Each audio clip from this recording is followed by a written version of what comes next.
Oke, kita mulai ya teman-teman ya. Bismillahirrahmanirrahim. Assalamualaikum warahmatullahi wabarakatuh. Apa kabar teman-teman semua? Sehat ya? Alhamdulillah. Oke, baik. Hari ini kita akan melaksanakan presentasi sesuai dengan agenda kita. Kalau dilihat dari urutan yang ngumpulin, ini yang paling pertama ngumpulin itu adalah kelompok 6 ya. Terus 3, 5, 8, 2, 7. Kita mungkin untuk aturan majunya berdasarkan dari yang paling pertama aja kali ya. Gimana? Oke nggak? Oke ya? Kenapa no? Emang siapa yang 6? Siapa emang? Iqbal kelompoknya. Iqbal nggak siap? Ya udah, kelompok 5 siap nggak? Kelompok 5 siap? Kelompok 5? 5, sorry 3 dulu ya. Kelompok 3 siap? Kelompok 3? Oke, kalau gitu bisa langsung maju aja. Kelompok 3 silakan. Kursinya nggak cukup ya? Tadi saya majuin kursi perasaan ke depan. Kursinya malah ditempatin orang. Ya, siapa dulu yang mau? Ada yang mau maju duluan? Boleh, silakan deh. Kalau nggak, siapa dulu? Siapa 5 atau 7? 5 dulu ya. 5 soalnya ngumpulinnya lebih dulu. Oke. Baik, ini langsung saya download aja kali ya. Siapa jadinya? Kita dulu, kita siapa? 3 dulu jadinya. Yang paling berhak 6 dulu, si 6 nggak mau maju duluan kan? Yaudah berarti saya ketiga ya tawarinnya. 3 mau maju duluan? Oke, silakan kelompok 3 maju duluan.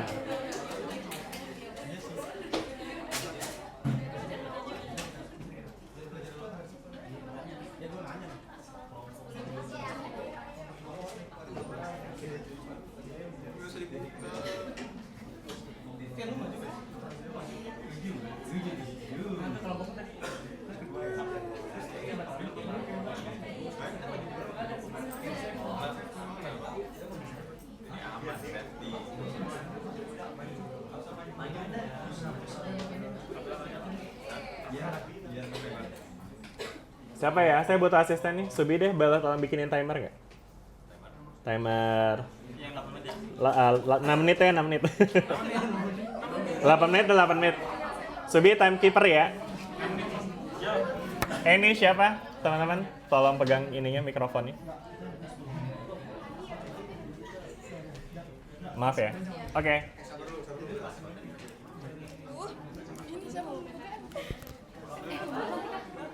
Oke, kita dengerin ya teman-teman presentasinya dari kelompok 3. Udah siap ya? Baik, waktu dan tempat dipersilakan. Silakan kelompok 3.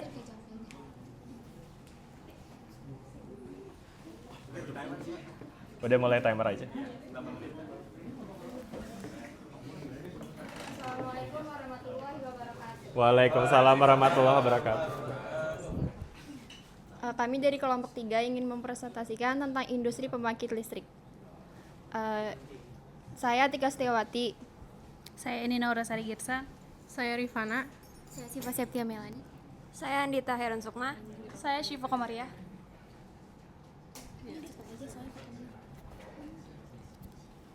Oke, yang pertama, apa itu pembangkit listrik? Pembangkit listrik adalah suatu alat yang dapat membangkitkan dan memproduksi tegangan listrik dengan cara mengubah suatu energi menjadi energi listrik. Nah, pembangkit listrik pertama di Indonesia dibangun pada tahun 1864 di Batavia, Jakarta oleh perusahaan listrik gas Belanda Nederlandse Indische Gasmaatschappij atau NIGM. Pada awal abad ke-20, NIGM membentuk anak usaha bernama Algemeen Nederlandse Indische Elektriciteitsmaatschappij atau ANIEM pada 1909 yang berfokus membangun jaringan listrik di Semarang hingga Surabaya. Nah, pada masa lalu itu penerangan ini untuk kawasan elit, jalan raya, dan lain-lain. Setelah Indonesia merdeka, pengelolaan listrik diambil alih pemerintah dengan membentuk Jabatan Listrik dan Gas pada tahun 1945 yang kemudian berubah menjadi PLN pada tahun 1961 hingga sekarang. Nah, jenis-jenis pembangkit listrik ada tenaga uap, surya, air, panas bumi, dan lain-lain seperti diesel, nuklir, dan lain-lain. Selanjutnya. Konsep-konsep pembangkit listrik. Yang pertama ada konsep energi potensial gravitasi. Energi potensial gravitasi adalah energi yang dimiliki air karena berada pada ketinggian tertentu di waduk atau bendungan. Semakin tinggi posisi air, semakin besar energi yang tersimpan. Yang kedua ada konsep energi kinetik fluida. Ketika air dilepaskan dari waduk dan mengalir melalui pipa peset atau penstock, energi potensial berubah menjadi energi kinetik. Yang ketiga ada konsep konversi energi. PLTA bekerja berdasarkan perubahan atau konversi energi urutan perubahan energi dalam PLTA. Yaitu yang pertama ada energi potensi air, yang kedua energi kinetik aliran air, yang ketiga energi mekanik pada turbin, yang keempat energi listrik pada generator. Selanjutnya, prinsip-prinsip pembangkit listrik. Yang pertama yaitu konsep energi potensial gravitasi.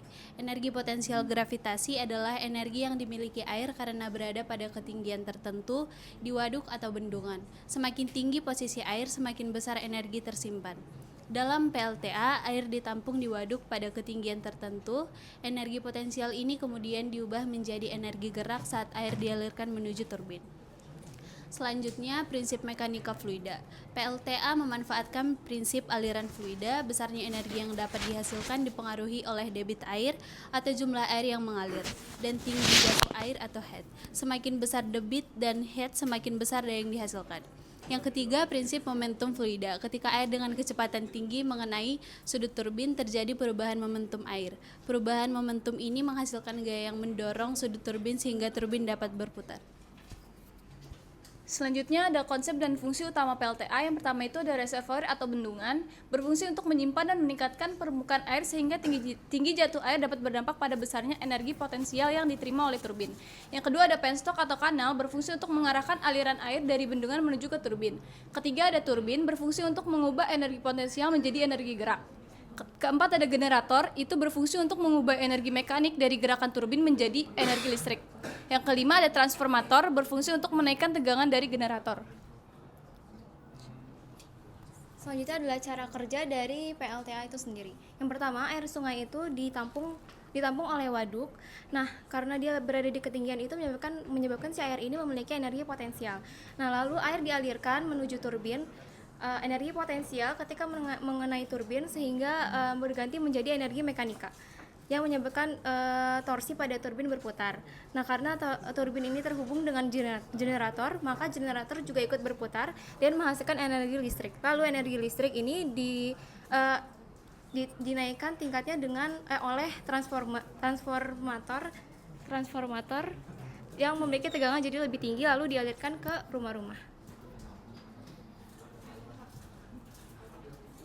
Selanjutnya adalah kelebihan dan kekurangan dari PLTA itu sendiri. Yang pertama adalah kelebihannya yaitu energi terbarukan dan ramah lingkungan. Selanjutnya adalah biaya operasional yang rendah. Yang ketiga dapat menghasilkan listrik dalam jumlah besar. Selain itu juga ada kekurangannya. Yang pertama adalah biaya pembangunan yang mahal, lalu bergantung pada ketersediaan air. Selanjutnya adalah membutuhkan lahan luas dan dapat mempengaruhi lingkungan. Selanjutnya ini adalah salah satu PLTA yang ada di Indonesia, yaitu adalah PLTA Cirata. Nah, PLTA Cirata ini adalah salah satu PLTA yang terbesar yang ada di Indonesia yang berlokasi di Waduk Cirata, Purwakarta, Jawa Barat. Nah, mengambil sumber aliran itu dari Sungai Citarum. Fungsi utamanya menghasilkan energi listrik dari tenaga air. Kapasitas listrik itu sekitar 1.008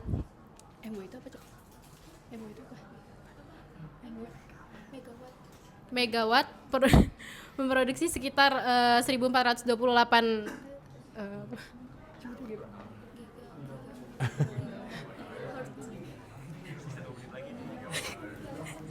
gigawatt per tahun. Cangkupan aliran listriknya itu ada di Pulau Jawa, Madura, dan Bali. Manfaat lainnya selain pembangkit listrik, waduk juga dimanfaatkan untuk irigasi, perikanan, dan pengendalian banjir.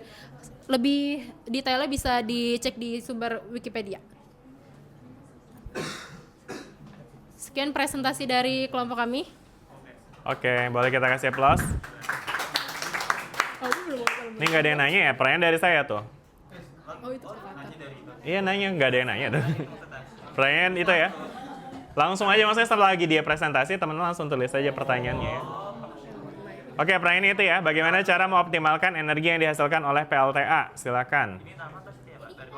Kelompok. Nanti kalau kalian kelompok, karena saya nggak ada kelompoknya kan. Enggak, kalian langsung ngomong ini. Lah iya. Hah? Iya betul, kelompok apa? Titik 2. Ini bagaimana cara mengoptimalkan energi yang dihasilkan? Iya ya. Bagaimana ya?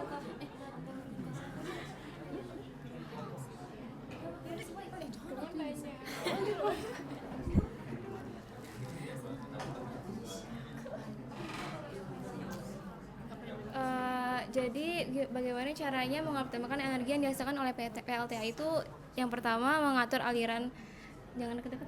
Dengerin ya teman-teman ya. Yang pertama itu yang pastinya memperhatikan atau mengatur aliran air yang masuk dan keluar. Pasti ada pertimbangannya kira-kira air yang masuk berapa, air yang keluar berapa. Jadi kayak diperhatikan gitu keluar masuknya sehingga dia tetap optimal. Harus gimana biar optimal? Harus banyak apa harus sedikit? Semakin banyak itu menghasilkan energi listrik makin banyak. Kenapa?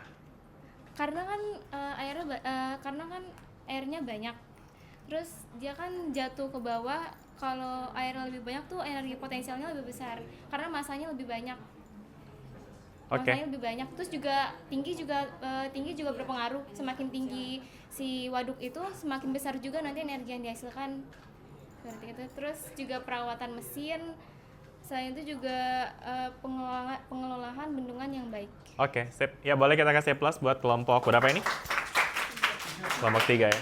Jadi mungkin nambahin sedikit ya. Jadi sebenarnya cara untuk mengoptimalkannya tadi benar tuh yang dibilang sama Syifa ya. Untuk terutama bagian meningkatkan ketinggian ya. Karena dia kan si energi pembangkit listrik tenaga air itu dia tuh memanfaatkan energi potensial awalnya teman-teman. Makanya airnya itu ditaruh di bendungan biar dia punya ketinggian tertentu.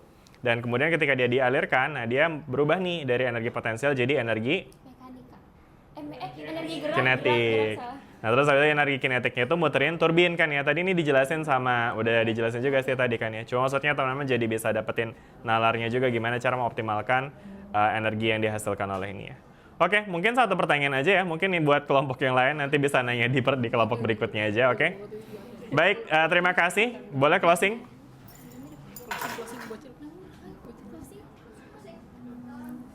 Wassalamualaikum.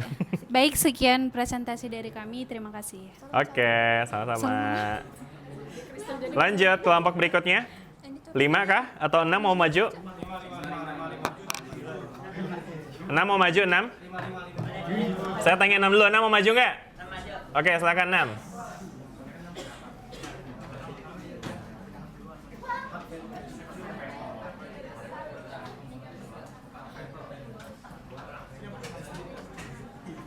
Tolong dikasih dong. Jangan maaf. Tolong kasih ke. Ya. Pertama siapa tadi?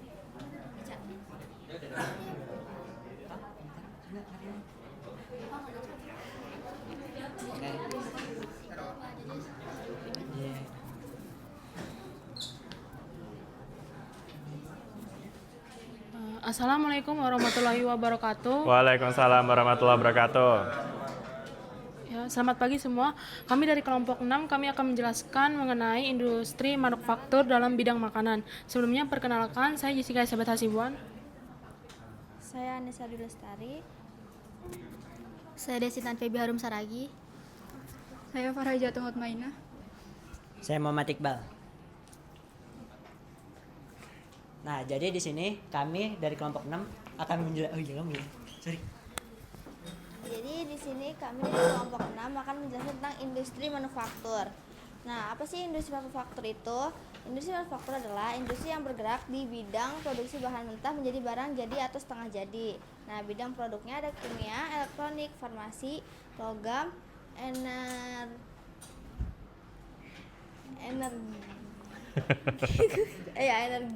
makanan, dan minuman. Tujuan bisnisnya menghasilkan keuntungan melalui proses produksi yang efisien, menghasilkan produk berkualitas, memenuhi kebutuhan pasar, dan mempertahankan keberlanjutan perusahaan. Nah, contohnya ada pabrik bakso. Pabrik bakso adalah fasilitas industri manufaktur yang mengelola bahan baku seperti daging, tepung, bumbu, dan bahan tambahan lainnya menjadi bakso yang siap dimasak atau siap dikonsumsi dengan masa simpan yang lebih lama.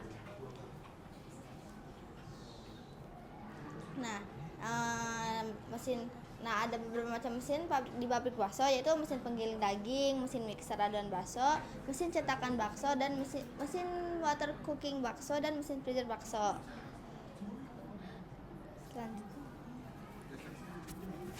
Selanjutnya ada fenomena hukum Newton yang terjadi pada mesin industri bakso. Itu ada yang pertama, hukum Newton 1, mesin freezer conveyor belt. Terjadi ketika bakso yang awalnya diam mulai bergerak saat conveyor digerakkan oleh motor. Jika conveyor berhenti, bakso juga berhenti karena tidak ada gaya yang bekerja. Mesin mixer bakso terjadi ketika adonan yang awalnya diam mulai berkedap setelah pengaduk diputar oleh motor. Terus yang kedua ada hukum Newton yang kedua. Yang pertama itu mesin penggiling cincang, terjadi pada bagian ulir dan pisau pemotong daging. Terus yang kedua, mesin mixer bakso terjadi pada bagian motor dengan pengaduk adonan. Pencetak bakso terjadi ketika adonan masuk ke pencetakan. Gaya dorong mengakibatkan adonannya keluar. Mesin freezer conveyor belt terjadi ketika conveyor belt memberikan percepatan pada bakso. Dan yang terakhir, hukum Newton 3, mesin penggiling atau cincang terjadi ketika pisau memberikan gaya yang memotong bakso. Mesin mixer terjadi ketika adonan tersangkut di dinding mixer sehingga menahan adonan tersebut. Mesin pencetak terjadi ketika adonan sudah tercetak akibat gaya dan mesin yang menciptakan gaya dorong keluar mesin dari adonan sehingga adonan dapat keluar. Mesin pembeku terjadi dan dapat dilihat dari bakso yang bergoyang, gaya yang tidak stabil ketika dibawa oleh conveyor belt. Selanjutnya, konservasi energi dan keseimbangan gaya. Konservasi energi. Energi listrik yang diubah menjadi energi elektromagnetik yang diubah lagi menjadi energi mekanik pada motor yang digunakan untuk memberikan energi mekanik berupa gerak rotasi ke seluruh area yang tersambung dengan energi mekanik. Gerak rotasi tersebut mesin ulir, alat potong, alat cetak, dan conveyor belt. Energi listrik atau energi kimia diubah oleh komponen atau alat pemanas pada mesin sehingga menciptakan energi termal panas yang ditransfer melalui air untuk memasak bakso. Energi listrik diubah menjadi energi mekanik yang digunakan untuk menggerakkan kompresor freezer yang menciptakan tekanan pada zat pendingin freezer yang menyerap panas di area freezer dan menyalurkan panas tersebut keluar sehingga bakso dapat membeku. Yang kedua itu keseimbangan gaya. Setiap proses atau mesin yang mengalami gaya gesek, gaya dorong, dan gaya geser yang terjadi pada penggerak ulur dan alat potong, alat cetak, dan conveyor belt pada setiap mesin. Bila gaya tersebut diseimbangkan, maka adonan ataupun bakso dapat bergerak secara stabil. Tekanan air yang bergerak dan uap yang terbentuk menekan dinding tangki sehingga dinding harus kuat dan seimbang.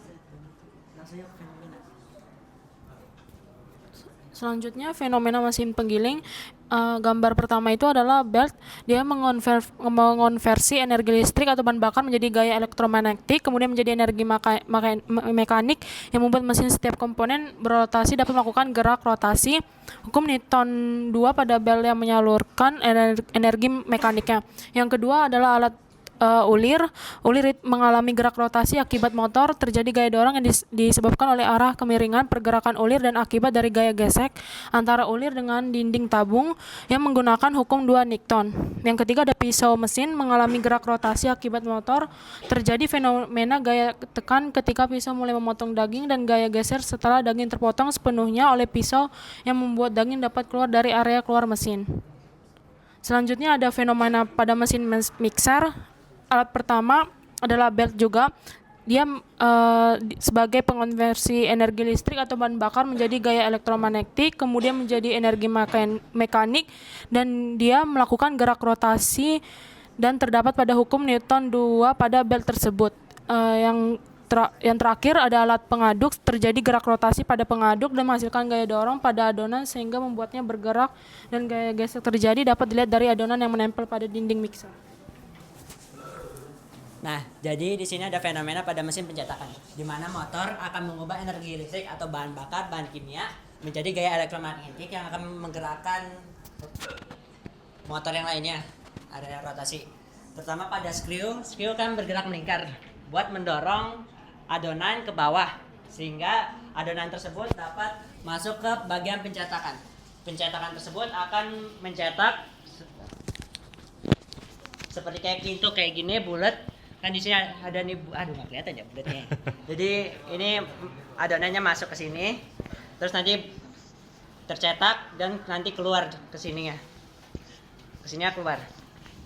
Itu disebabkan oleh gaya dorong dan gaya geser yang disebabkan oleh mesin yang termasuk hukum Newton ketiga, di mana adonan basah akan memberikan gaya tolak ke mesin dan mesin juga akan memberikan gaya dorong juga, sehingga bakso dapat keluar. Sekarang pada fenomena mesin water cooking, di mana conveyor belt akan membawa mencemplungkan ke dalam air tersebut, itu udah dipanasin oleh heater sehingga bahan kimia atau energi listrik dijadiin panas dan ditransfer panas tersebut melalui air ke baksonya, sehingga bakso tersebut dapat termasak secara sempurna. Lalu setelah dimasak, air akan mengalir.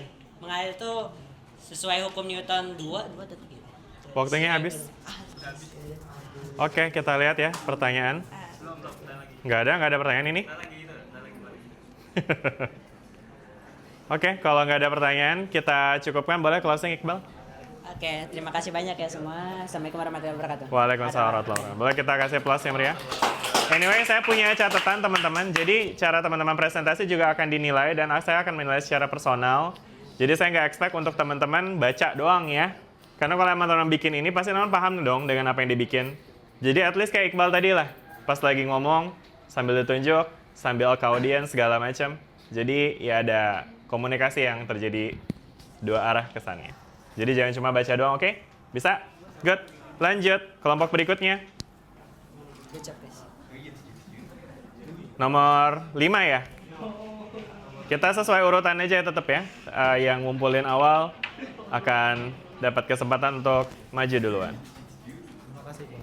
Ini nama kelompoknya Blood District. Ada jargonnya denger-denger? Nggak ada. Mikrofonnya tolong dikasih ya. Assalamualaikum warahmatullahi wabarakatuh.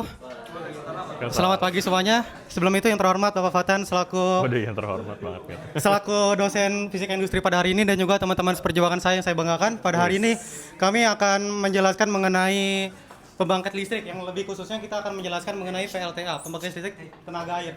Tapi sebelum mulai izinkan kami perkenalkan diri terlebih dahulu, dimulai dari saya. Perkenalkan, nama saya Devin Jabrian Rian. Saya Ditya Safwan Sadiman. Saya Christian Yoel. Saya Mama Royan Yolisman. Saya Firaski Ar-Rashid. Saya Galang. Oke, next.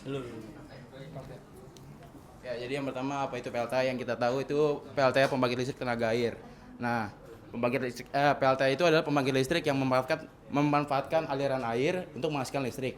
Nah, jadi di sini ada gambar dari yang pertama. Di sini air bendungan yang sangat tinggi, memiliki energi potensial, lalu mengalir melalui intake terus ke penstock, itu ada perubahan energi, yaitu energi kinetik. Lalu mengalir ke turbin, itu memiliki perubahan menjadi energi mekanik. Lalu turbin memutarkan generator menghasilkan energi listrik, lalu dialirkan melalui transformator. Oke, next kita akan ke arah komponen PLTA, di mana terlihat pada gambar itu ada beberapa komponen. Kita langsung ke komponen utamanya, di mana yang pertama itu ada dam bendungan, yaitu sebagai menahan aliran air sehingga terbentuk waduk. Kemudian ada waduk reservoir tempat penampungan air sebagai sumber energi. Kemudian ada pipa pesat atau penstock, pipa yang menyalurkan air bertekanan tinggi dari waduk ke turbin. Kemudian ada turbin yang diputar oleh aliran air sehingga menghasilkan energi mekanik. Kemudian ada generator yang mengubah energi mekanik dari turbin menjadi energi listrik. Kemudian ada transformator yang menaikkan tegangan listrik sebelum disalurkan. Dan terakhir yaitu saluran transmisi atau power line, di mana dia menyalurkan listrik ke rumah dan ke industri. Oke, selanjutnya kita masuk ke energi potensial dan energi kinetik. Jadi dalam PLTA ini energi yang mula-mula kita terjadi adalah energi potensial air. Karena energi potensial air ini terjadi ketika bendungan memiliki ketinggian dan air memiliki massa. semakin tinggi dan semakin besar masanya, semakin besar juga energi potensial yang terjadi. Energi potensial ini memiliki rumus M kali G kali H. Lanjut kita memiliki energi kinetik. Energi kinetik ini terjadi ketika pintu dibuka dan juga air mengalir ke bawah. Dan energi kinetik ini terjadi ketika ada gerak dan menghasilkan gerak. Nah, udah ya. Di sini kita bakal masuk ke mekanika turbin. Di sini tuh awal mula dari pembangkit listrik tenaga air ini. Jadi airnya itu bakal datang dari bendungan dengan energi potensial yang tadi udah jelasin, terus bakal masuk ke penstock. Di penstock ini air bakal ngalir ke nozzle. Di nozzle ini bakal terjadi perubahan energi potensial menjadi energi kinetik. Yang dimana dia tuh ada prinsip Bernoulli di sini. Prinsip Bernoulli itu menyatakan energi tekanan tuh turun atau energi potensial turun, maka kecepatan airnya bakal naik. Terus di sini airnya bakal menabrak sudut turbin. Sudut turbin ini bakal memutar runner atau roda. Di sini kalau rodanya terputar, itu di sini tuh shaft atau porosnya itu bakal berputar juga sehingga generatornya itu bakal berputar juga. Terus udah. Baik, sekarang kita masuk ke bagian generator. Jadi di sini bagian utama komponen dari PLTA yang menyebabkan energi mekanik itu berubah menjadi energi listrik. Jadi di sini ketika air masuk ke turbin, turbin itu memiliki poros yang terhubung langsung dengan generator. Ketika turbin ini berputar, maka generator juga akan berputar. Yang kemudian dari generator ini akan menghasilkan namanya induksi elektromagnetik. Dan induksi tersebut menghasilkan listrik dan akhirnya nanti terhubung ke transformator yang mengubah daya tersebut menjadi lebih naik atau lebih turun dan baru ke konsumen. Gitu. Nah, di sini ada bagian utama dari generator. Yang satu adalah namanya adalah rotor. Rotor itu bagian yang bergerak dalam generator yang dimana dia itu memiliki medan magnet. Sedangkan stator itu bagian konduktornya. Jadi ketika rotor itu bergerak, itu akan terjadi sebuah flux magnetik yang nantinya akan menyebabkan GGL. Seperti hukum Faraday katakan bahwa ketika perubahan flux magnetik terjadi, maka akan terciptalah GGL. Nah, di sini ada rumusnya, cuma karena keterbatasan waktu kita akan skip. Asik. Oh, nggak apa-apa, lanjut. Oke. Nah, selanjutnya ada transformator. Nah, ini di gambar ini kan bisa lihat ada dua tuh transformator yang bulat sama yang ini. Biasanya yang bulat ini step down ya, di dekat-dekat yang listrik. Lanjut. Next, Pak. Oke.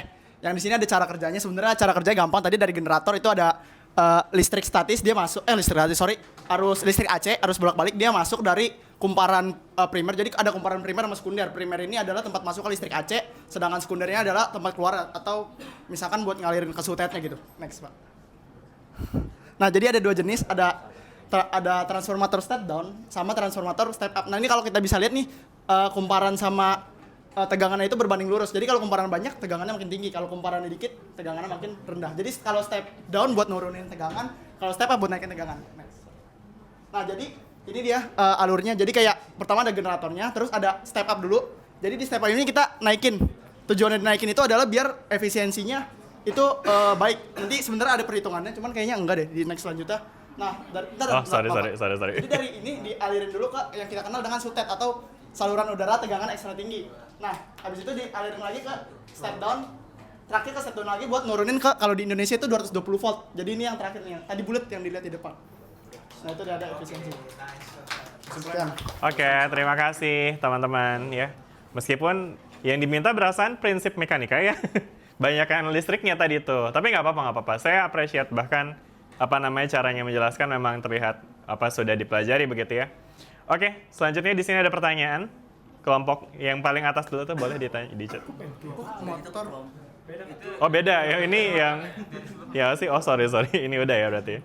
Ya ini kali ya. Ini PLTA juga kan ya ini? Ini pertanyaan buat kita. Yang atas. Mungkin saya mau jawab dulu, biar nggak buang-buang waktu, saya mau jawab dulu dari kelompok 7. Apakah saat proses pengkonversian energi, apakah ada energi yang terbuang? Pak, maaf tadi slide ininya juga boleh di... Oke, yang mana? Tadi ya. Nah, yang ada. Maaf Pak, boleh diturunin lagi Pak. Bawah lagi, satu lagi. Nah ya, jadi gini, misalkan, kalau misalkan, ya ada proses energi yang terbuang. Jadi, kalau kita misalkan awalnya dari generator, sebenarnya dari generator bisa langsung di kabel ke rumah. Tapi dengan jarak yang puluhan, bahkan lebih kilometer, puluhan atau bahkan lebih kilometer, itu efisiensinya lihat di perhitungan ini. Ini kita pertama ngitung I-nya dulu. Kita ini dari apa ya? Kita ngitung pokoknya dari PWT itu bisa diturunin rumusan terjadi P itu kan bisa jadi P sama dengan V per I. Ini kita bisa dapat I-nya atau P per V. Misalkan kita powernya adalah yang di bisa disuplai generator itu 10.000 watt, sedangkan hambatannya 5 ohm, misalkan kita butuhnya segitu.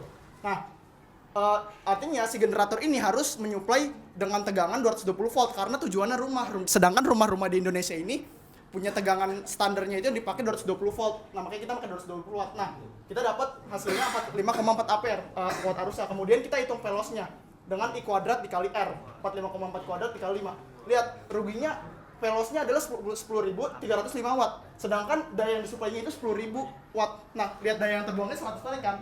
Tapi kalau kita dengan cara tadi dari generator, di trafo step up, kemudian sutet, trafo step down lagi baru ke rumah. Nah, itu jadinya kayak gini teman-teman. Misalkan tadi kita kenapa 4.000 volt?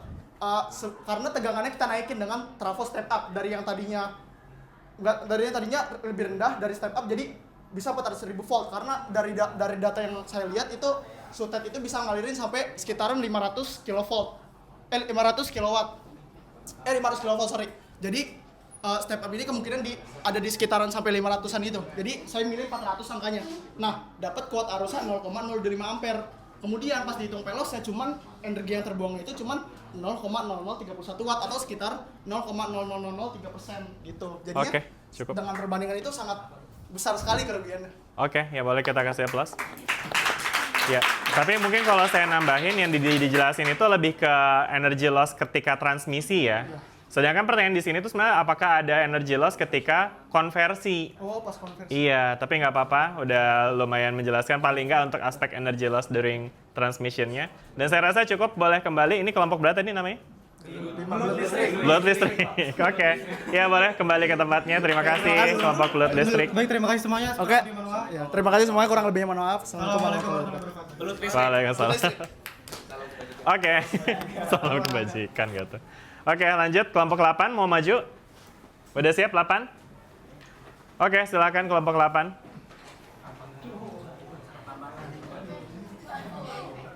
Ya mungkin ngingetin lagi again teman-teman, bahasan kita hari ini fokusnya adalah lebih ke prinsip mekanikanya ya. Jadi kalau emang udah kelanjur ada di slide ya di skip aja lah ke yang non mekanika, oke? Sip. Silakan. Waalaikumsalam warahmatullahi wabarakatuh. Mic-nya udah dipegang? Waduh. Assalamualaikum warahmatullahi wabarakatuh. Jadi kami di sini kelompok 8 akan membahas tentang industri pertambangan. Nah, di sini ada anggota-anggotanya. Ini masuk YouTube loh. Dari saya sendiri, Gavin, dan Taufik, Marvel, dan teman kita Yusa dan Garing nggak tahu kemana, lagi sakit atau berhalangan hadir. Oke, lanjutnya. Oke teman-teman, di sini aku mau menjelaskan dulu apa itu industri pertambangan teman-teman. Jadi secara singkatnya itu sektor pertambangan itu mencakup rangkaian aktivitas mulai dari pencarian, pengelolaan, bahkan ekstraksi hasil sumber daya mineral yang ada di bumi teman-teman. Tapi nggak sampai di bumi aja, mungkin di masa depan bakal keluar angkasa juga. Nah, kemudian fokus utama dari pertambangan itu apa sih teman-teman? Nah, fokus pertambangan itu tentunya itu mencari bahan-bahan bernilai tinggi di dalam bumi, teman-teman. Kayak contohnya itu kayak tembaga, emas, terus nikel, bahkan gas dan minyak bumi, teman-teman. Tentunya ini untuk memenuhi kebutuhan manusia.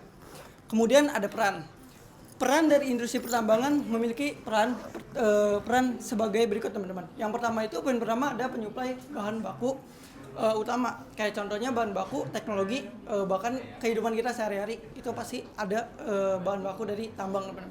Kemudian ada penggerak ekonomi, ketiga itu ada penyewaan infrastruktur, bahkan yang terakhir itu ada katalisator industri, teman-teman. Oke, kemudian ada klasifikasi. Mungkin teman-teman juga baru dengar pertambangan itu sebenarnya diklasifikasikan berdasarkan sumber dayanya itu menjadi 4, teman-teman. Yang pertama itu pertambangan logam. Pertambangan logam itu contohnya itu kayak nikel, besi, bahkan emas, teman-teman. Kemudian itu ada pertambangan non logam. Non logam itu kayak batu kapur, fosfat, bahkan pasir. Kemudian ada pertambangan batu bara. Terus yang terakhir itu ada pertambangan minyak dan gas bumi kecuali minyak sawit ya teman-teman, itu bukan tambang. Nah teman-teman tentunya di dalam pertambangan itu kita memakai alat-alat ya teman-teman, kayak mesin-mesin, contohnya mesin ekskavator, terus galian. Nah di dalam mesin-mesin itu juga tentunya ada yang namanya hukum fisika teman-teman, ada hukum fisika mekanika.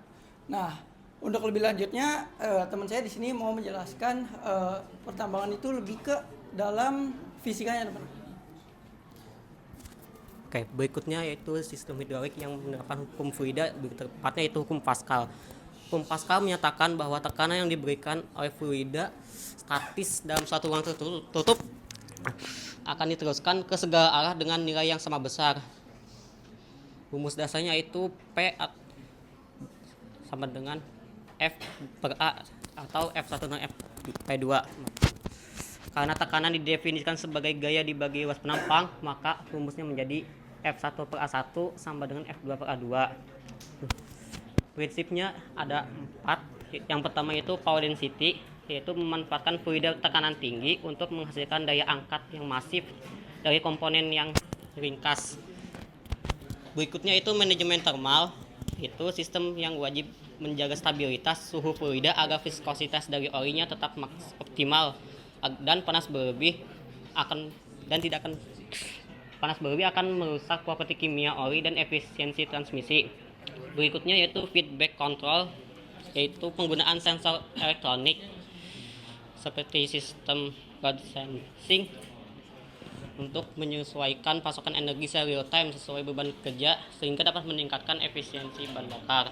Yang terakhir itu tribologi, yaitu penerapan perumasan lapisan tipis pada celah komponen untuk mencegah keausan logam akibat tekanan ekstrim. Oke, di sini ada mekanis dari sistem hidrolik.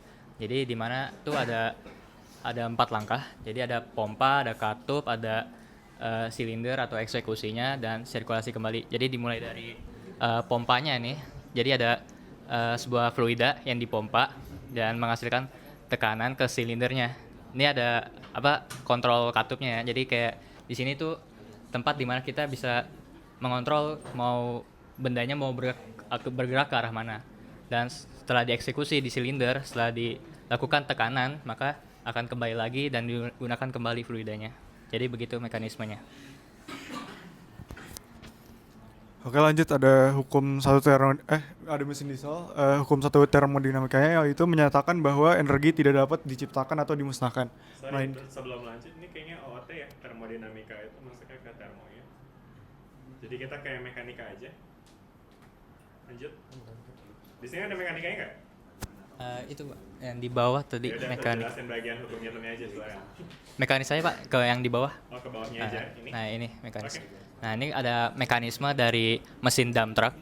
Jadi ini ada two stroke cycle atau 2 tak. Sebenarnya two stroke cycle ini itu jarang banget digunakan di alat-alat modern ya.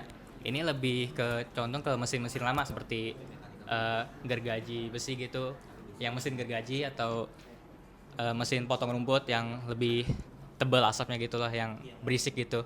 Nah ini kan two stroke cycle. Jadi sebenarnya kalau mesin 4 tak itu kalau nggak salah ya itu pengen habis. Oh, ya. Boleh closing? Oh udah, motor nungguan pasti. Oke, sip. Terima kasih untuk kelompok berapa tadi 5 ya? 8 Pak. 8. Ini nggak ada pertanyaan yang masuk ya? Nggak ada yang nanya? Oke, baik, kalau gitu karena nggak ada pertanyaan kita lanjut aja, boleh closing? Thank you. Terima kasih. Ya Pak, terima kasih, matur nuwun. Ya, jadi again saya mau ngingetin nanti teman-teman juga akan dapat poin dari pertanyaan yang teman-teman sampaikan ya. Jadi, tapi pertanyaan tuh harus disampaikan sebelum presentasinya berakhir ya. Jadi kalau emang udah selesai presentasinya nggak bakal sempat nanya lagi. Jadi.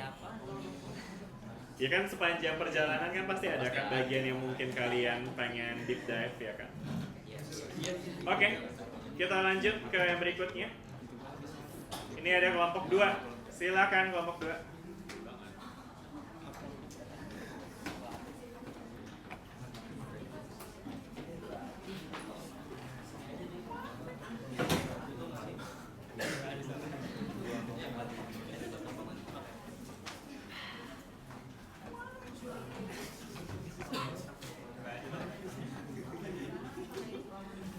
yang mau jelasin?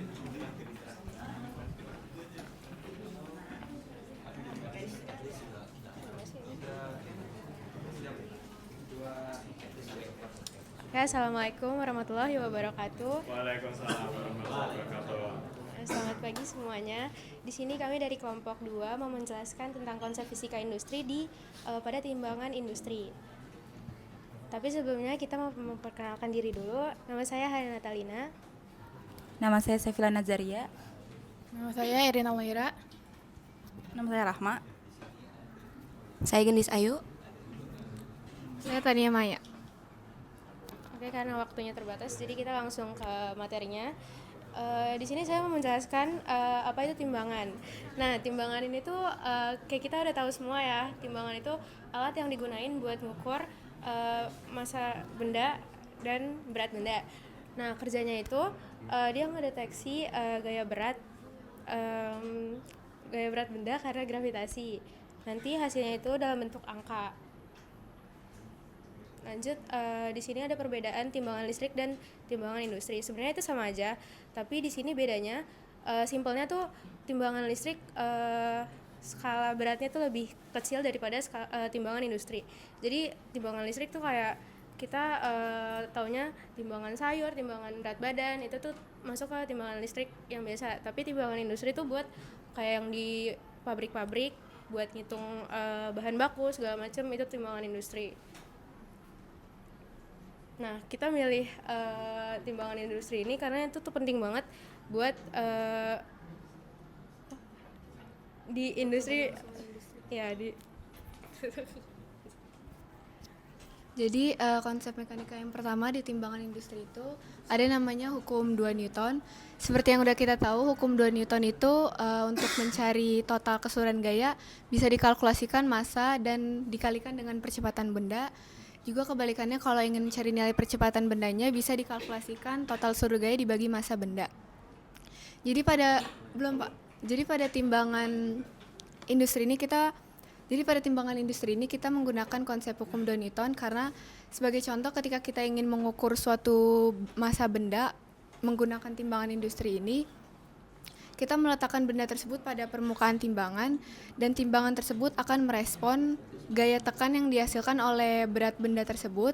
Nah, gaya tekan itu mengarahnya tuh ke bawah karena gaya gravitasi bumi, dan hal itu disebut juga sebagai gaya berat benda. Nanti di timbangan industri itu gaya berat bendanya akan direspon atau disensor oleh timbangan industrinya. Alatnya itu namanya load cell, dan di situ akan dikonversi dari nilai gaya berat bendanya lalu dikonversi ke nilai massa bendanya dalam satuan kilogram. Jadi singkatnya, konsep mekanika hukum 2 Newton pada timbangan industri ini kita mengukur suatu massa benda dari nilai gaya beratnya. Selanjutnya ada hukum ketiga Newton. Nah, hukum ketiga Newton kan menyatakan di mana setiap gaya aksi akan menimbulkan reaksi dengan gaya yang sama tapi lawan arah. Nah, artinya apa? Jadi misalnya kita anggap aja kardus itu kan kita lempar kardus ke atau enggak kecelakaan mobil. Nah, itu kan pasti gayanya misalnya kita anggapnya 100. Nah, dia kan pasti otomatis bakal kena ke benda yang lainnya kan. Nah, dia tuh gak mungkin diam. Jadi dia bakal ngasih gaya yang sama tapi lawan arah.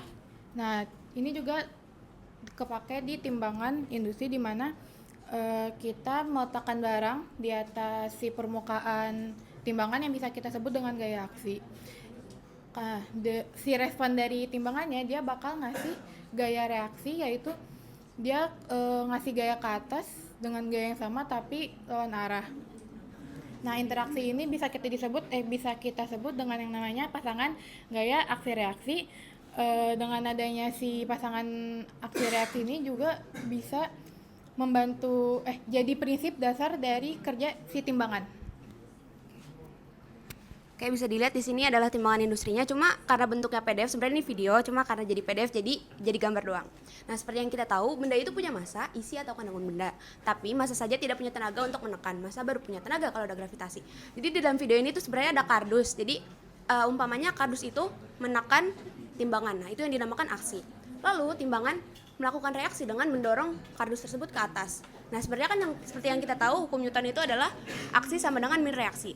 Tapi kita di sini hanya fokus pada angkanya, bukan pada vektornya. Jadi kita tidak menggunakan minus reaksi pada hukum Newton ketiga ini. Oke. Seperti yang kita tahu, timbangan itu sebenarnya tidak tahu berapa massa benda. Timbangan hanya tahu seberapa kuat saya harus mendorong balik supaya saya tidak patah. Nah, jadi kalau misalnya teman-teman bingung, lalu timbangan cara tahu berat bendanya berapa? Nah, ada sensor namanya load cell. Bisa lihat di sini. Nah, timbangan. Jadi load cell ini adalah sensor yang terbuat dari baja. Kenapa sih dari baja? Karena kan ini timbangan industri. Terus kalau misalnya timbangan industri kan pasti rata-rata berat ya bendanya. Nah, makanya menggunakan baja yang sifatnya elastis. Ketika benda menekan load cell ini, maka akan terjadi regangan. Tapi kalau misalnya baja ini emang bisa untuk menghitung berat benda, maka di dalam load cell ini ada sebuah sensor yang namanya strain gauge. Lalu strain gauge itu apa sih? Nah, strain gauge itu tuh adanya ini. Ya, habis ya. Cepat aja. Nah, strain gauge itu ada di sini. Nah, strain gauge itu ada dalam yang load cell tadi. Nah, cara bekerja strain gauge ini itu karena tadi load cell setelah barangnya ditaruh di timbangan, load cell itu akan meregang. Nah, karena load cell meregang, strain gauge ini ikut meregang. Dari regangan itu tuh bakal ada hambatan listrik. Nah, dari hambatan listrik itu tuh bakal terjadi sinyal listrik. Nah, dari sinyal listrik tersebut bakal ngasih tahu angkanya ke alat timbangan tersebut, makanya jadi ada angkanya timbangan itu. Udah ya, cukup ya. Oke, kita lihat sekarang pertanyaannya. Oke, ini ya dari yang ini ya, dari blood listrik silahkan ditanya. Kalau misalnya nomor 5, bagaimana konsep overload pada timbangan listrik? Sebenarnya timbangan listrik itu kan punya batas maksimal masing-masing ya. Jadi kalau tadi sebenarnya saya lupa mention, lupa sih sebenarnya karena nggak ada waktu ya. Jadi setiap timbangan itu punya berbagai macam load cell. Nah, setiap load cell ini ketentukan. Nah, ini jenis yang dipakai untuk timbangan industri adalah canister load cell. Tapi sebenarnya load cell itu ada banyak. Ada load cell buat timbangan industri, ada load cell buat timbangan listrik. Tapi untuk mengetahui batas maksimalnya itu dari load cell-nya. Jadi jenis load cell-nya. Nah, untuk timbangan yang masanya besar itu pakai kanister, jadi tergantung load cell lah untuk mengetahui overloadnya kayak gitu. Ya, oke, terima kasih. Boleh kita kasih aplaus. Jadi intinya tergantung sama load cell-nya atau sensornya. Oke, sip. Boleh closing. Oke, terima kasih Pak Fatan dan teman-teman yang sudah menyimak kami. Kurang lebihnya mohon maaf. Wassalamualaikum warahmatullahi wabarakatuh. Waalaikumsalam.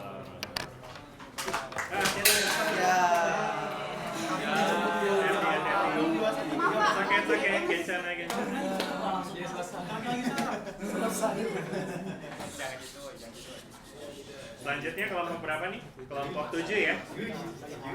Silakan 7 langsung siap-siap aja ke depan.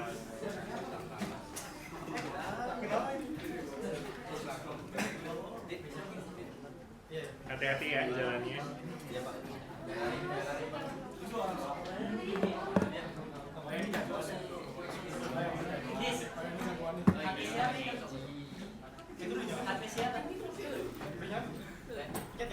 Belum. Udah.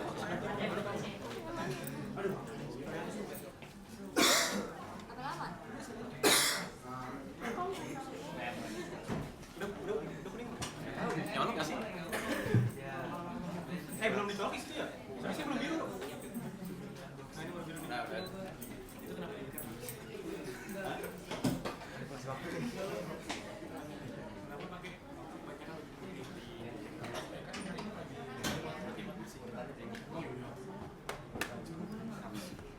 Nggak nyala. Nggak nyala, coba.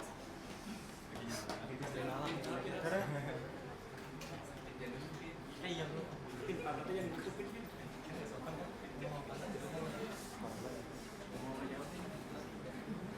Kita berapa kelompok lagi? 3 lagi ya? 7, 1, 4 ya nggak sih? Udah nyala loh itu?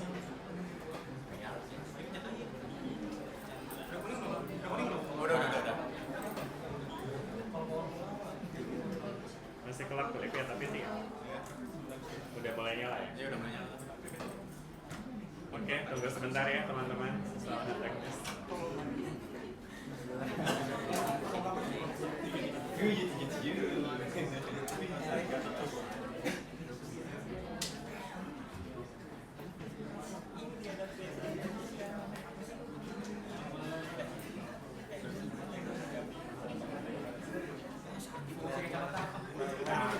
Ya.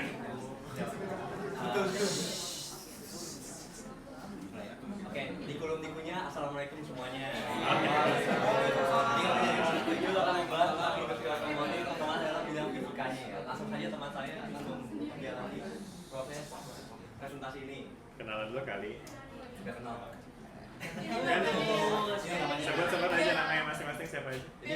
Jadi ada Adel, ada Tiara, ada Eva, ada Ayes, ada Syalwan, dan saya kan Gedung. Iya Pak. Oke, jadi pertama-tama kita bakal memasuki hukum Newton dalam pergerakan mesin. Ngomongin hukum Newton pasti teman-teman udah tahu lah ya. Jadi singkat aja, hukum Newton itu adalah prinsip dasar dalam mekanika klasik yang ngejelasin hubungan antara gaya, massa, dan juga gerak suatu benda.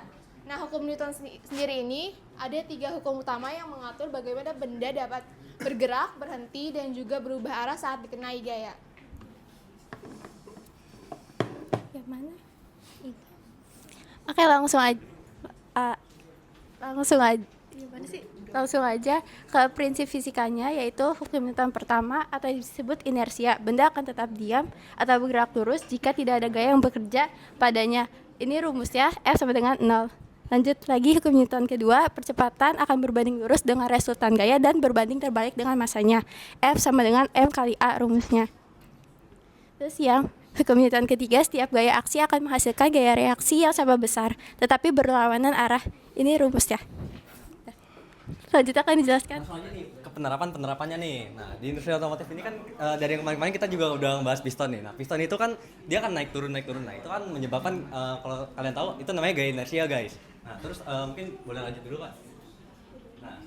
Nah, ini udah nih tadi gerakan piston lain. Nah, nanti untuk rinciannya bakal dijelasin oleh abang saya. Nah, terus juga ini pistonnya nih. Nah, ini bentuk piston kayak gini ya. Mungkin kalian kayak dengar ada V6, ada V8, ada V12. Nah, itu artinya seberapa banyak piston yang ada dalam mesin itu. Nah, kayak kartu plat gitu kan. Lanjut aja, boleh Pak. Nah, terus ini kan dari tadi kan kita selalu dengar kayak M kali A itu apa sih? Nah, di sini saya bakal nerapin nih gimana M kali A itu kan berguna dalam industri otomotif ini. Jadi misal kayak gini, saya punya mobil diam di sini.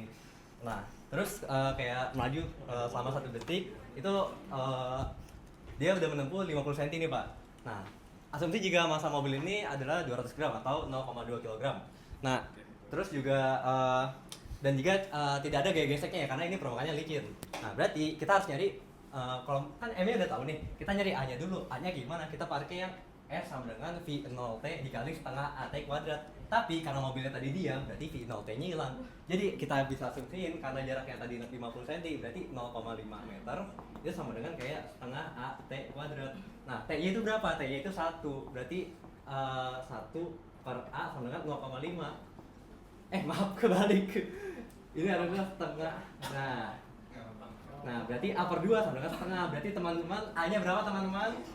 1. Yakin? Ya benar 1. Nah, berarti kan A-nya udah dapat nih, M-nya udah dapat nih. Berarti 0,2 dikali 1. Nah, kita dapat gaya sebesar 0,2 Newton, teman-teman, kayak gitu. Udah ya, boleh lanjut Pak,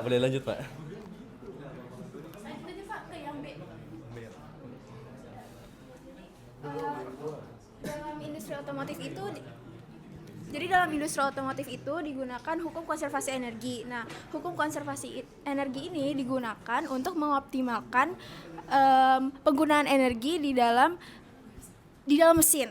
Jadi hukum konservasi energi ini menyatakan bahwa energi tidak dapat diciptakan ataupun dimusnahkan, tetapi dapat berubah bentuk dari bentuk satu ke bentuk yang lainnya.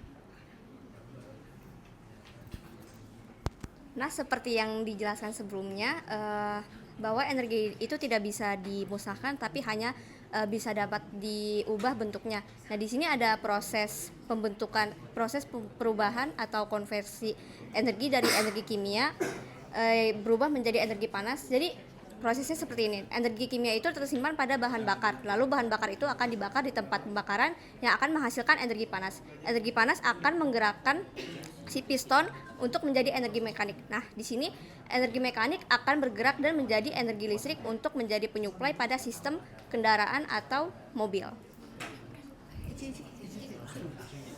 Jadi di sini tuh ada penerapan industrinya. Ke bawah, Pak. Boleh.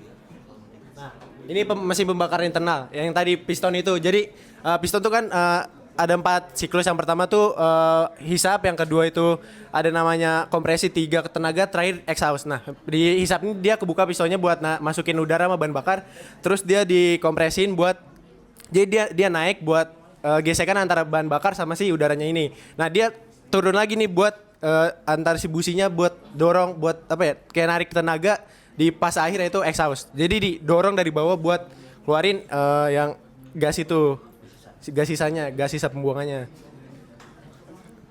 Cukup. Kesimpulan aja.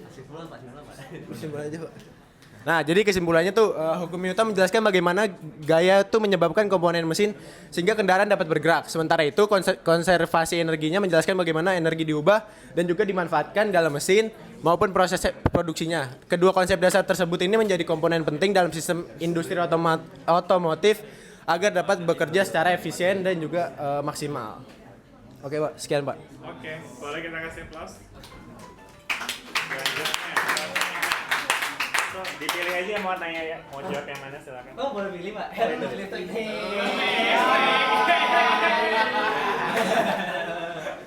Apakah piston mempengaruhi kecepatan mobil? Jika iya, bagaimana cara piston mencepat mobil? Apakah pistonnya diperbanyak atau dipercepat? Oke, pertanyaan yang menarik.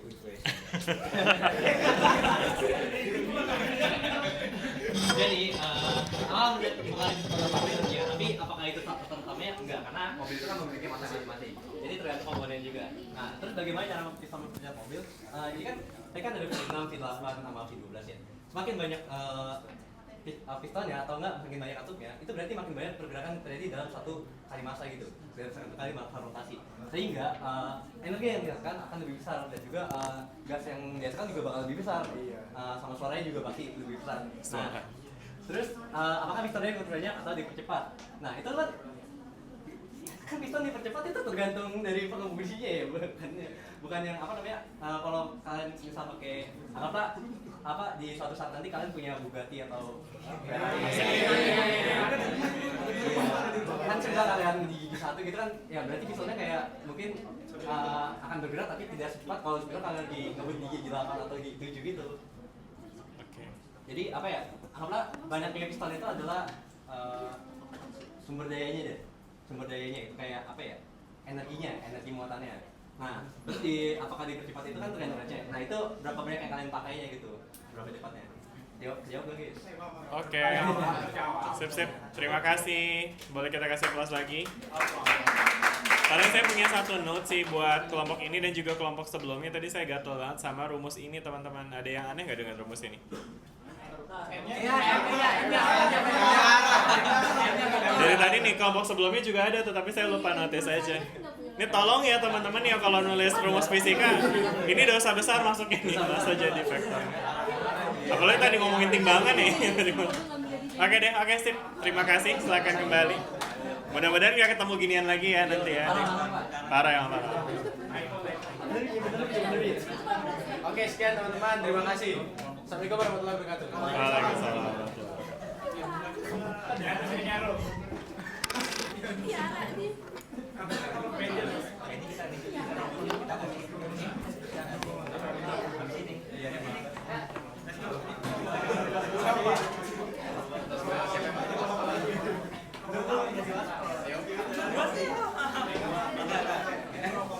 Ego masuk YouTube.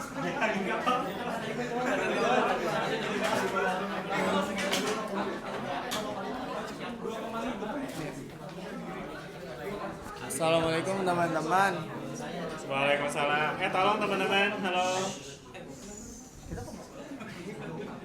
Kami dari kelompok 1 ingin mempresentasikan tentang industri otomotif. Singkat aja. Yang pertama itu yang akan membacakan PPT itu ada dari Perkenalan dulu nggak sih? Oke, perkenalkan nama saya Prasna Putra. Di sini ada Pradipta, ada Ican, ada Subi, ada Mikael. Oke, yang pertama akan membacakan adalah Pradipta. Oke. Sorry. Oke, jadi saya akan karena kelompok kami membahas industri otomotif, jadi pengenalan dulu ya. Industri otomotif itu merancang, memproduksi, dan mengembangkan motor, mobil, mengembangkan mesin motor, yaitu misalnya pada sepeda motor, mobil, truk, dan lain-lain. Nah terus industri otomotif ini termasuk salah satu yang paling besar di dunia karena banyak dibutuhkan lah untuk mobilitas manusia sama kegiatan ekonomi. Nah, perkembangan industri otomotif dipengaruhi oleh kemajuan teknologi yang semakin pesat dan tuntutan manusia dalam membuat sebuah kendaraan yang optimal, efisien, dan keamanannya approve. Kemudian next slide. Belum lanjutin ini slide yang selanjutnya. Nah, industri otomotif ini itu adalah hasil dari teknologi manufaktur modern sama ilmu-ilmu pengetahuan, misalnya ilmu fisika, ilmu terkhusus mekanika, sama ya ada matematikanya juga lah buat ngitung. Nah terus ya udah sih, sisanya poin pentingnya yaitu ini seperti yang ada di slide. Perkembangan industri otomotif sampai sekarang itu semakin pesat dan semakin pesat. Kemudian juga kebutuhannya tinggi, yaitu yang tadi saya bilang untuk menunjang kegiatan ekonomi sama mobilitas antar manusia untuk membangun ini itu juga. Terus yang dasar yaudah. Poin selanjutnya akan disampaikan oleh teman saya. Lalu ada pengertian mekanika. Mekanika adalah cabang ilmu fisika yang mempelajari tentang gerak benda dan gaya yang bekerja pada benda tersebut. Salah satunya pada hukum Newton 2. Di sini bisa dilihat ada rumusnya M sama dengan M kali A. Bisa dilihat gambarnya. Meskipun diberikan gaya yang sama, tapi ketika masanya berbeda, maka percepatannya pun akan berbeda. Di gambar pertama dan gambar kedua pun sama, teman-teman. Kurang lebih gitu aja sih. Oke, selanjutnya itu ada di fenomena yang prinsip diterapkan ini pada sistem suspensi pada kendaraan. Nah, sistem suspensi merupakan sistem yang menghubungkan roda kendaraan dengan rangka mobil. Nah, komponen utamanya itu ada ini ya, pegas. Lalu ada shock absorber sama lengan suspensi sama roda kendaraan. Nah, untuk cara kerjanya suspensi mobil itu sendiri tuh dia itu ketika mobil melewati jalan yang tidak rata seperti lubang atau polisi tidur, roda kendaraan akan menerima gaya dari permukaan jalan. Nah, proses yang terjadinya itu kayak yang pertama itu roda menerima gaya dari permukaan jalan, terus pegas pada suspensinya itu akan tertekan akibat gaya tersebut tuh jadi itulah. Terus pegas kemudian berusaha kembali ke bentuk semulanya setelah jadi kayak tertekan gitu. Terus shock absorbernya meredam getaran yang terjadi. Lanjut Pak. Selanjutnya ini sistem itunya kan ada menggunakan Fisim Hook. Nah, cara kerja pegas pada sistem suspensinya itu dijelaskan menggunakan hukum Hook kan, yaitu dengan rumus F sama dengan Kx. Terus untuk F itu gaya yang bekerja pada pegas, K itu konstanta pegasnya, terus X itu perubahan panjang pegasnya yang terjadi. Nah, ini untuk contoh perhitungan gaya pegasnya itu misalnya sebuah pegas pada sistem suspensi itu memiliki konstanta sebesar 15.000 Newton per meter, pegas yang mengalami penekanan sebesar X sama dengan 0,02 meter. Terus untuk perhitungannya tinggal dikalikannya 15.000 dikali 0,02, hasilnya 300 Newton. Itu untuk ya.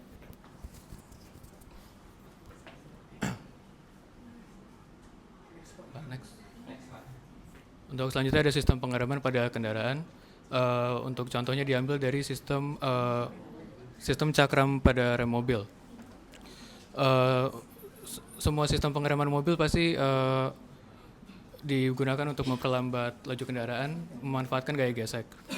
Dan di sini komponen utamanya adalah pedal rem di dalam mobil, ada master cylinder, lalu ada minyak rem, kaliper rem, dan sepasang kampas rem.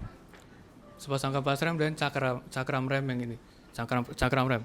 Lalu komponen-komponen tersebut bekerja sama untuk menghasilkan gaya gesek antar kampas rem dan cakram. Lalu, udah cukup. Udah habis waktunya? Oke, sip. Sekarang kita lihat ke diskusinya. Ini tadi piston pertanyaan sebelumnya ini. Ini juga ya. Ini juga pertanyaan sebelumnya nggak sih? Ini ya? Ya yang ini nih pertanyaannya. Tadi ada bahas tentang impact absorber kan ya?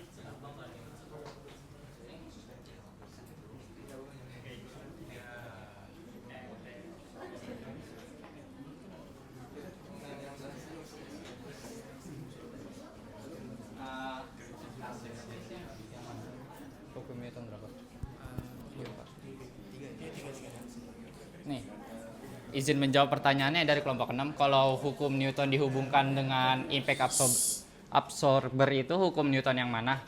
Itu hukum yang aksi reaksi. Ya, hukum Newton 3. Yang dimana itu yang dimana si shock absorbernya itu kan terjadi apa? Roda tuh menerima gaya dari permukaan jalan kan yang membuat si pegasnya apa? Ya itulah. Gitu. Terkompresi. Iya ya terkompresi. Terus jadi itu apa shock absorbernya itu meredam getaran yang terjadi setelah apa? Pegasnya kemudian kembali ke bentuk semula. Gitu. Terima kasih. Oke, ya terima kasih buat kelompok berapa ini? 1 ya? Silakan closing. Ya, sekian dari kelompok kami. Semoga kalian paham, guys. Ya, Assalamualaikum warahmatullahi wabarakatuh. Boleh kita kasih applause. Oke, kelanjut kelompok terakhir. Mungkin agak se-extend sedikit, nggak apa-apa ya teman-teman ya.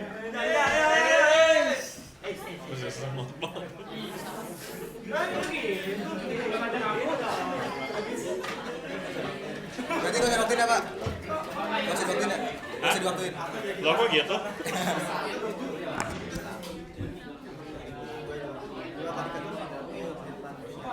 Kawaii.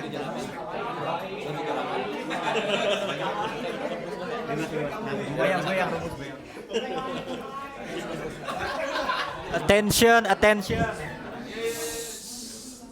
Assalamualaikum warahmatullahi wabarakatuh. Waalaikumsalam warahmatullahi wabarakatuh. Kami dari kelompok 4 ingin mempresentasikan tentang industri dan ya tentang industri. Next. Nah, di sini ada kelompok kita. Perkenalkan masing-masing. Ya. Nama saya Nio Biaraya Ahmad Maulana. Saya Joseph Franklin.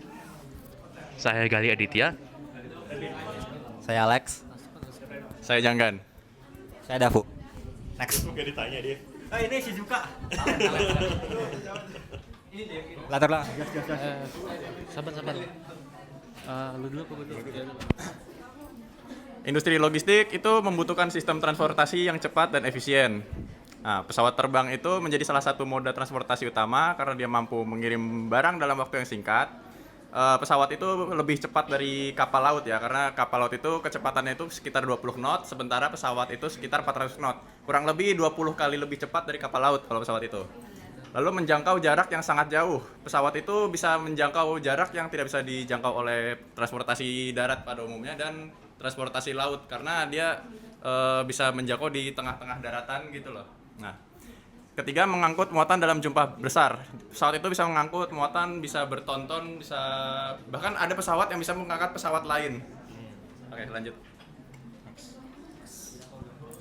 Lalu selanjutnya ada rumusan masalah, dan di sini kita akan mengerti bahwa penjabaran daripada industri logistik yang kami presentasikan akan meliputi apa saja konsep mekanika yang akan kami gunakan, akan kami hubungkan terhadap pesawat terbang, lalu bagaimana konsepnya yang bekerja terhadap pesawat terbang, lalu ada mengapa konsep tersebut penting dalam perindustriasi perindustrialisasi pesawat terbang. Next, lalu ada konsep mekanika dalam pesawat. Di sini bisa kita lihat ada 3, yaitu gaya angkat, hukum Newton 2 lebih tepatnya, dan ada momentum dan impuls. Dan ini berkaitan dengan konsep yang memungkinkan pesawat itu dapat terbang, bergerak, dan mengangkut muatan yang lebih banyak. Oke, langsung saja. Di sini ada hukum Newton 2. Mungkin kalian sendiri sudah sering dengar ya hukum Newton 2, apalagi di kelompok sebelum-sebelumnya sudah dijelasin hukum Newton 2. Oke. Singkat saja, hukum Newton 2 yang presentasi menjelaskan boleh munduran nggak nih? Yang presentasi majuan dikit. Dafu sama ini munduran. Nah ya gitu, oke. Hukum Newton 2 menjelaskan hubungan antara gaya, massa, dan kecepatan dengan formula sigma F sama dengan M kali A. Pada pesawat terdapat 4 gaya yang bekerja untuk mengangkat pesawat. Pertama ada lift, kedua ada wake down, ketiga ada thrust, dan keempat ada drag. Ya, lanjut. Nah, ini untuk gaya angkat atau lift. Gaya angkat adalah gaya yang membuat pesawat bisa naik ke udara. Lift terjadi karena perbedaan tekanan udara di atas sayap dengan di bawah, dan juga bentuk sayap. Ya. Lanjutnya, Pak. Nah, untuk rumus gaya lift itu ada di sini.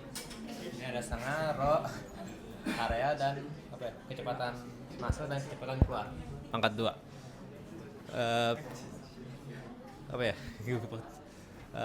Dalam pesawat kargo, gaya lift harus mampu mengangkat beban berat pesawat, berat bahan bakar, dan juga berat muatan logistik. Semakin besar muatan lift yang dibutuhkan, semakin besar kecepatan pesawat yang harus meningkat. Jadi di sini sebenarnya konsepnya ini sebenarnya kita nggak bakal bahas ini sebenarnya. Ini namanya itu Navier-Stokes equation. Sebenarnya kita nggak bakal bahas itu, tapi aku akan membahasnya itu secara konseptual. Jadi konsepnya itu dia itu sama seperti hukum Newton, tapi dia itu untuk fluida, ya, mekanika fluida. Nah, jadi di sini kita punya perubahan kecepatan aliran fluida, tekanan dalam fluida, dan gaya gesekan dalam fluida. Lanjut, Pak. Next. Nah, di sini kita mempunyai momentum nilai impuls pada pesawat itu ada gaya dorong sigma F sama dengan minus sigma F. Ini hukum Newton 3. Jadi ada gaya dorong dari pesawat itu menggunakan momentum. Jadi momentum itu definisinya dari gaya. Gaya F sama dengan dP per dt. Nah, ini adalah definisi gaya terhadap perubahan momentum terhadap waktu. Jadi ini membuat si pesawat itu terdorong dengan adanya momentum ini, perubahan momentum. Next, Pak. Nah, peran mekanika dalam logistik udara itu dapat memungkinkan pesawat mengangkut barang berat lebih banyak dengan konfigurasi sebaran massa yang lebih merata, atau dengan pembentukan rangka pesawat yang lebih kuat, terbang dengan lebih stabil, dan terutama adalah pengefisiensian bahan bakar untuk memungkinkan perjalanan yang lebih jauh. Karena itu, mekanika sangat berperan dalam industri transportasi udara yang modern. Kesimpulannya, 3 konsep mekanika utama dalam pesawat terbang adalah: 1 adalah gaya angkat lift yang memungkinkan pesawat untuk kargo untuk terbang dan membawa barang-barang muatannya, dan kedua ada hukum Newton kedua yang menjelaskan hubungan antara gaya dan gerak pesawat. yang ketiga adalah momentum dan impuls yang menjelaskan cara kerja secara mekanika mesin jet pada pesawat tersebut. Oke. Ini referensi.